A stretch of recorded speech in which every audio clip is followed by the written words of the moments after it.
Today we're going to be going over motor level electrotherapy or neuromuscular electrostimulation. The definition is eliciting a muscle contraction by electrical currents. The effects of NMES for physiological, we're going to have cause muscle contraction to decrease neuromuscular inhibition and then also to decrease atrophy development, as well as increasing some blood flow. And then for therapeutic and clinical effects, we're going to see some pain relief and some increase of muscular relaxation.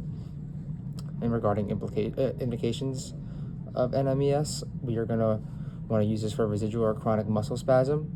We want to use this when normal neuromuscular function is not possible. We want to use this for muscle strains, when cast immobilization or disuse atrophy, and then we want to use it for pain. And then for some contraindications, we don't want to use this for someone with a pacemaker. We don't want to use it over the heart or the brain. We don't want to use it over recent non-union fractures or over potential malignancies. Some precautions of this modality is impaired sensation, skin lesions, decreased range of motion, and extensive torn tissue. So regarding advantages and disadvantages, we have some advantages. One is it can be applied to the immobilized body part, and that it can also supplement voluntary muscle contraction. And then for some disadvantages, the disadvantage we have is that a lot of times, sometimes it becomes a cure-all, if you will. So we have our patient here. We are gonna use the NMES over his VMO on his quads. So the first thing we're gonna do is we're gonna take our alcohol prep pad,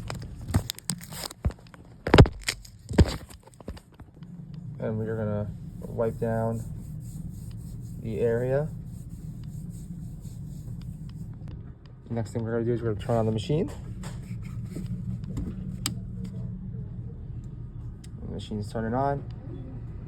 And the next thing we're gonna do is we're gonna grab our pads and we're gonna place them one here along the VMO. So like I said, we have two pads, one here and one here. The current's gonna meet in the middle.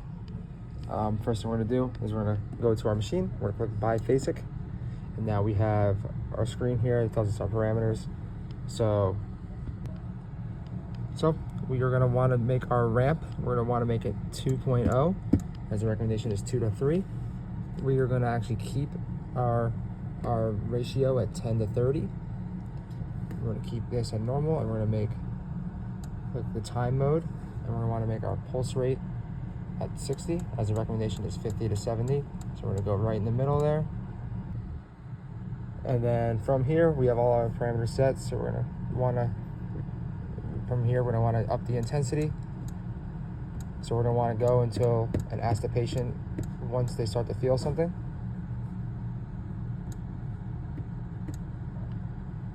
Do you feel anything yet? No. Nope, not yet. All right, we're gonna keep going up.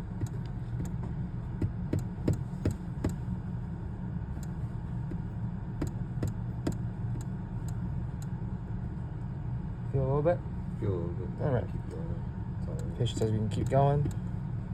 Tell me when you start to feel the point where you can tolerate it, but it's definitely strong.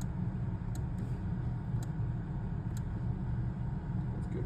That's good there. All right, so the patient says it's good there. So we're gonna start, and it's on the rest phase first. So it's gonna go rest, and as it's on the rest phase, we see that there's no contraction, and then once it's on the contract phase, we're gonna see the muscle contraction on here. All right. So now that we see some contraction here, patient says it's still at a comfortable level, and then it just went back to rest. So now, for the sake of the video, we're just gonna stop right here. Then we're gonna turn our machine off, and then we're gonna remove the pads from the patient. Put them back here. So regarding the timing of this modality of application, we want to do this in the acute phase for swelling reduction and edema controlling, and then before rehab exercise to decrease pain and increase range of motion. For the For the dosage, you want to use max current that is comfortable for the patient, as I said previously. And then for the length of the application, we want to do this for about 10 to 30 minutes. We were going to do it for we set it up for 10 minutes in the machine before, but you can do it for about 10 to 30. And then regarding the frequency, we can do this as often as twice a day, as long as separated by 3 to 4 hours.